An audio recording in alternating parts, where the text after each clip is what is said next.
So with Google getting rid of contextual targeting, so things like placements and keywords, you're really going to have to start relying on demographic targeting to zero into your audience. In this guide, I'll be going over all of the different demographic options available to you and all of the best practices behind them. What's up, you guys? My name is Neil and I run Links Digital, and we put out a ton of free guides and tutorials on YouTube ads, TikTok ads, Facebook, and Google. So if you are somebody that's interested in learning more about advertising online, definitely subscribe to this channel. All right, let's jump into demographic targeting. And first things first, if you are somebody that has been running YouTube ads for a while, you have some spend in your accounts and you are getting conversions, the first thing I'm going to want you to do is do demographic analysis on your account. I want you to go and figure out what's already working in your ad account, because if you already have the data, it's a lot easier to optimize demographic targeting than to start from scratch. And the best way to do this is to go into your AdWords account, scroll into the left side and locate the audiences tab. Here you can sort by demographic segments and really take a look at which segments are actually producing results.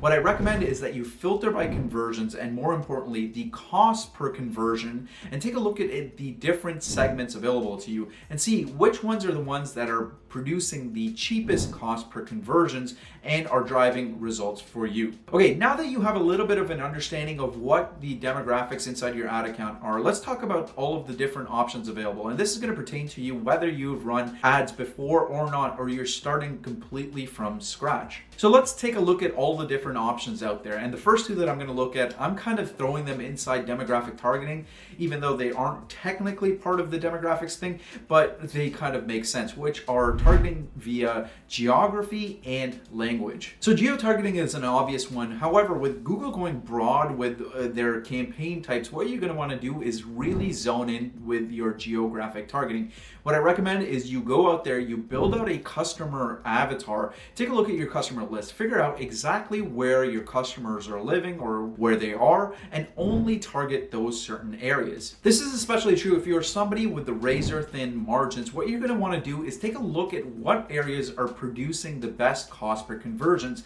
and instead of allocating the entire budget nationwide, start selecting certain states that are performing better and start allocating more budget to those states so that you can get a better bang for your buck. So the US is kind of notorious for this, where there are certain states that get a way cheaper cost per click than others. So if you have a nationwide offer and you're finding that certain states are converting way better at a much cheaper price, start spending more money in those states. Now, second is language. Now, most people often overlook this. However, I highly recommend that you only use one single language targeting per campaign. Sorry about the interruption, but if you're someone that already has a funnel and you know you want to scale it, we're talking about 1K a day, a couple hundred a day, and you want to take it to 10K a day, then click on our link. What can you expect if you click on the link? You're going to talk to one of our consultants and we're going to see what makes sense for you. If you're someone that is a do-it-yourselfer and you want to learn a system, get on our weekly calls, learn how we come up with creatives, angles, how we do our targeting, how we scale, how we get clients to spending 30, 40K a day. Hey, you want to give that information to your media buyer? Feel free and ask about our course. But that's not going to happen unless you click on the link. So make sure you do that. It's totally free. But this is if you're willing to scale and you already know that you have stuff that works. Now, back to the video I had. Now, the language you should pick in your targeting should be whatever language the actual ad is in.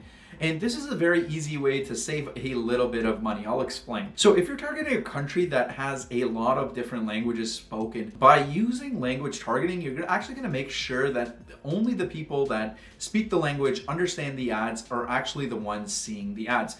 I can't tell you how many times I see ads as somebody living in Canada that come in French. And I can tell you, I can't speak a single lick of French. So advertisers that are advertising in Canada and they don't do language targeting, you're wasting out on a lot of budget by targeting people like me who can't actually speak one of the languages in the country. So be careful that you're not making the same mistake. All right, now let's move on to the more traditional targeting options that YouTube has to offer. Now, these are pretty self-explanatory. However, all of these are built on the fact that you've done really solid customer analysis. You've built out your customer avatars and you can make different demographic segments and buckets of your customer list. list. So let's start off by talking about gender and parental status first. Now these are pretty self-explanatory, and if you've done the customer analysis and your product or service warrants a specific demographic segment, feel free to go ahead and check that specific segment. If you are running a brand new offer and you aren't really sure of what segment will respond best, let's say you're running a unisex offer and you kind of think and have an inkling that, say, males will respond a little bit better, what I recommend, especially in the beginning, is to actually go broad with your demographic targeting. In the beginning, I would recommend using all three of the options, so males, females, and unknowns, and really using the data to make your decision. So once you have conversions rolling in, you can do an analysis and see which of those segments is actually performing well. And if it's the case that males do perform best with your offer, well, then you can go ahead and make the decision to turn off the other demographic targeting after the fact that you have that initial data and that your decision is backed by the data. Now, this is a similar philosophy when it comes to age targeting. Now, Google doesn't give you specific ages that you can target, rather buckets. And what I recommend is that you go, again, broad in the beginning, get that conversion data, and then make the decisions of eliminating certain age segments after you have conversion data and conversion history. And this brings me to what is known as the unknown segment in every single one of these demographic targeting options. So should you leave this on in the beginning or should you turn it off? So my experience working across hundreds of accounts is to generally leave unknown targeting on, especially in the beginning of an ad account. And in some cases, even leaving it on when you've spent a lot of money and have a lot of conversion data. You'd be surprised at how many times that the best performing segment in a given ad account is the unknown demographic segment.